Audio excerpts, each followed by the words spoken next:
بسم اللہ الرحمن الرحیم۔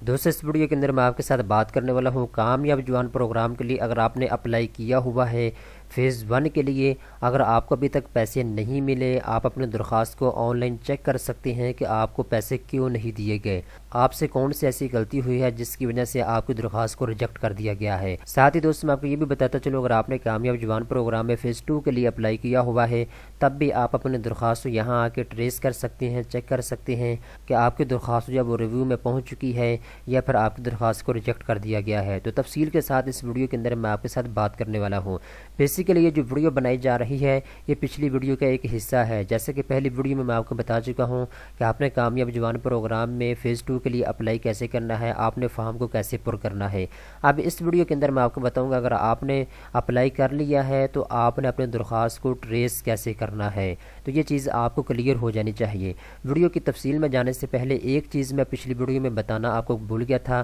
میں نے تھوڑی سی آپ کو بتائی تھی، ابھی مزید آپ کو وہ چیز کلیئر کر دیتا ہوں۔ میں نے بتانا یہ تھا آپ کو کہ کامیاب جوان پروگرام کے لیے اپلائی کرنے والے جتنے بھی افراد ہیں، پہلے آپ 5 لاکھ تک قرضہ لیتے تھے اپنے کاروبار کو سٹارٹ کرنے کے لیے، تو اس وقت آپ سے کسی قسم کا سود نہیں لیا جاتا تھا۔ پھر کامیاب جوان پروگرام کی جو رقم ہے اس کی میعاد کو بڑھا کر 50 تک کر دیا گیا، تو جتنے بھی افراد ہیں جنہوں نے 1 لاکھ سے لے کر 50 کے درمیان میں قرض لیا ہے تو ان کے لیے انٹرسٹ ریٹ رکھا گیا تھا تقریباً 8%۔ تو ابھی جو ہے کامیاب جوان پروگرام کی میعاد کو اور بڑھا دیا گیا ہے فیز 2 کے لیے، ابھی آپ 1 کروڑ روپے تک قرضہ لے سکتے ہیں کامیاب جوان پروگرام کی جانب سے۔ دوستوں میں آپ کو یہ بتاتا چلوں اس میعاد کو بڑھانے کا مقصد یہ ہے، آپ کو معلوم ہے پاکستان کے اندر کرونا وائرس کی وجہ سے تمام بڑی فیکٹریاں بند ہیں، چھوٹے لیول پہ جو کاروبار تھے وہ بالکل ٹھپ ہو چکے ہیں، مزدور جو ہے گھروں میں بے روزگار بیٹھے ہوئے ہیں، فیکٹریاں والے جو ہیں وہ اپنے کاروبار کو ری سٹارٹ کرنے کے لیے ان کے پاس جو پیسے ہیں وہ کم تعداد میں ہیں، تو ایسے میں وہ تمام افراد جن کا چھوٹے لیول پہ کاروبار ہے وہ کامیاب جوان پروگرام سے لون لے سکتے ہیں۔ آپ 1 کروڑ روپے تک لون کے لیے اپلائی کر سکتے ہیں۔ یہ صرف اس وجہ سے ہے تاکہ اپنے کاروبار کو جب آپ ری سٹارٹ کریں گے تو حکومت پاکستان کی جانب سے آپ کو یہ اپرچونٹی دی جاتی ہے کہ آپ جو ہے قرضہ لے کر ری سٹارٹ کر سکتے ہیں اپنے کاروبار کو۔ ابھی دوستوں میں آپ کو بتاتا ہوں کہ آپ نے کیسے آن لائن ٹریس کرنا ہے، اپنی درخواست کو کیسے چیک کرنا ہے کہ اگر آپ کو لون ملنا ہے کامیاب جوان پروگرام کی جانب سے یا نہیں ملنا، آپ کی درخواست جو ہے وہ کس مرحلے میں پہنچی ہے، کیا ریویو میں پہنچ چکی ہے یا نہیں پہنچی، یا پھر اس کا ریویو ہو چکا ہے، اس کا رزلٹ کیا آیا ہے، آپ سے کون سی ایسی غلطی ہوئی ہے جس کی وجہ سے آپ کی درخواست کو ریجیکٹ کر دیا گیا ہے، یا پھر آپ کی درخواست قبول کر لی گئی ہے، آپ کی آگے کی ڈیٹیل کیا ہے، ساری انفارمیشن یہاں پہ آپ کو مل جائے گی۔ تو سب سے پہلے نمبر پہ یہاں پہ آپ نے لکھنا ہوگا اپنا قومی شناختی کارڈ نمبر، جو بھی آپ کا قومی شناختی کارڈ نمبر یہاں پہ آپ نے ٹائپ کرنا ہے۔ اس کے بعد دوسرے نمبر پہ آپ نے یہاں پہ فون نمبر لکھنا ہوگا۔ میں آپ کو دوستو یہ بتاتا چلوں یہاں پہ کافی زیادہ دوست جو ہے وہ غلطی کرتے ہیں۔ غلطی کیا کرتے ہیں، اب ایک ہی آدمی کے نام پہ 4 سمیں ہیں،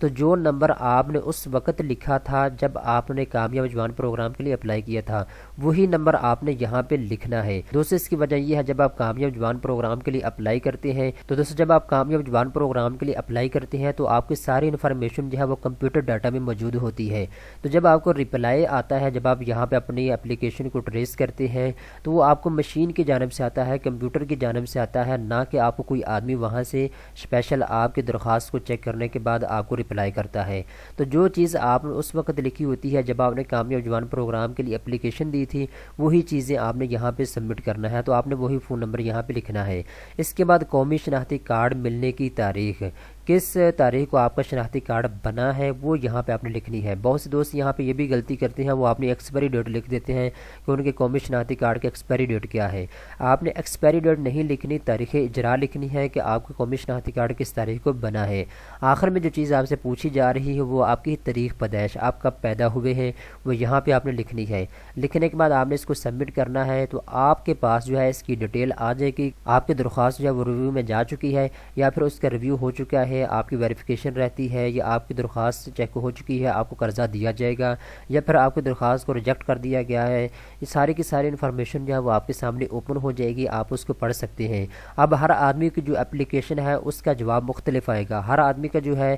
جواب اس لیے مختلف آئے گا کیونکہ ہر آدمی کا اپنا ایک ایشو ہوگا جس کو ابھی تک قرضہ نہیں ملا۔ تو میں دوستو آپ کو پھر سے ریپیٹ کرتا چلوں، وہ تمام افراد جنہوں نے کامیاب جوان پروگرام کے لیے اپلائی کیا ہوا ہے فیز 1 کے لیے، وہ بھی فیز 2 کے لیے اپلائی کر سکتے سکتے ہیں جن کو قرضہ نہیں دیا گیا فیز 1 میں۔ تو دوستوں آخر میں ایک چیز اور آپ کے لیے کلیئر کرتا چلوں، وہ تمام افراد جنہوں نے کامیاب جوان پروگرام کے لیے اپلائی کیا تھا فیز 1 میں، ان کو ابھی تک پیسے نہیں ملے، وہ یہاں آ کے اپنے درخواست کو ٹریس کریں، ٹھیک ہے۔ جب آپ ٹریس کر لیں گے آپ کی درخواستوں کو ریجیکٹ کر دیا گیا ہے، آپ کو بتا دیا جائے گا کس بیس پہ آپ کی درخواست کو ریجیکٹ کیا گیا ہے، ٹھیک ہے۔ ابھی کامیاب جوان پروگرام کی جانب سے جیسا کہ فیز 2 کا آغاز ہو چکا ہے، اس کے اوپر مکمل ویڈیو بنا کے آپ کو میں دے چکا ہوں، تو آپ دوبارہ سے بھی اپلائی کر سکتے ہیں۔ آپ کوشش کریں کہ وہ غلطی دوبارہ سے نہ دہرائیں جس وجہ سے آپ کو نااہل قرار دیا گیا، جس وجہ سے آپ کی اپلیکیشن کو ریجیکٹ کر دیا گیا ہے، آپ وہ غلطی دوبارہ سے نہ دہرائیں، ٹھیک ہے۔ آپ نے ابھی اپلائی کرنا ہے، جب فارم کو فل کرنا ہے، فیز 2 کے لیے اپلائی کرنا ہے، تو کوشش کرنی ہے اپنی انفارمیشن بالکل صحیح ڈالیں۔